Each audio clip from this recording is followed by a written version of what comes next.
It's amazing all the activities you've been involved in, and you've still spent 15 years in prison, so you must have been a very active man before they threw you in prison. Just a thought, I know you're probably getting tired of making these audios. I know you made an audio for, John B. Wells, Matt Damon, the King Mswati. If you wanted to make a specific audio to Doctors Without Borders, that's one more log on the fire, and I could send it to them, but that's up to you. I don't know if, at what point you're going to get tired of making these audios. I mean, we can do it right now. I don't know how much time. Yeah. From what I tell you, got about 4.5 minutes. If you want to make one, I'll make sure I'll send it to their website. Okay. Back in 2000, I started working with the doctors that worked for the Doctors Without Borders in the year 2000, right after I got my degree in naturopathy. And I actually went to Russia because I wanted to meet with Dr. Gold in the Kathy Keaton story. He's now working in St. Petersburg. And basically, I was also giving lectures all over Europe. My last lecture was in Kharkov, Ukraine. I spoke about infectious diseases, and I had 2 surgeon generals there. My interpreter was Roman Ponomarenko. I worked with Anton Botha, is a name they might recognize, from the Botha diamond mines in South Africa. But anyway, we were doing different clinical studies in Haiti, the Dominican Republic, Swaziland, the Ukraine, a little bit in Russia. We just kind of went all over, and I was working with doctors that were working with the Doctors Without Borders. And what I would like to know is, would the Doctors Without Borders be interested in the concepts of using copper as a cure for AIDS and malaria? It kills all viruses and all parasites, and it's what I've discovered, and I would like to give it to you guys at the Doctors Without Borders if you're interested.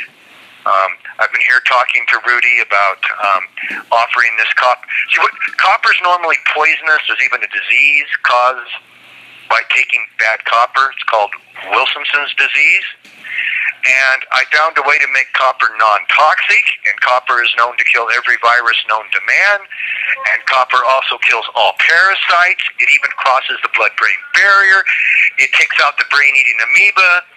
In other words, it is a do-all, cure-all for everything. And I'm in prison as a political prisoner based on the fact that the FDA does not want me to share this with the world, but we are not going to slow down. So if you guys are interested, I would be honored to work with you in the future and give you the technology to make the copper into a non-toxic drink. How does that sound? It sounds really good. I would just add, in the time that we have left, keep in mind David's calling from a prison phone that's limited on time. It's going to cut us off. But David, you have several testimonies to the medicinal benefits of this copper water, and we have recorded these testimonies of all these people that have benefited from your product. And you were very successful in in promoting and using this product before you were targeted. And I believe they targeted you, David, because of your inventions, and this is one of them. So I pray that Doctors Without Borders will listen very carefully to what you're talking about and advocate for your freedom. The reason it works so good, I think, is because it crosses the blood-brain barrier, and it crosses the spinal fluid barriers. And copper basically goes everywhere, and we've actually had 2 reports of, one was lymphoma and some other cancers. It seems to go everywhere, and it seems to go after cancer also. So I would love to see these guys do some testing, add some more comments here, and I'll hang up. Okay. All right, very, very good. And we're praying for you, David. Our prayers are with you, and I'm going to be looking for that email and any letter you send, and we'll do our best to get it to other people who need that information. And man, I'm looking forward to the day when you walk out of that prison. I know you are too.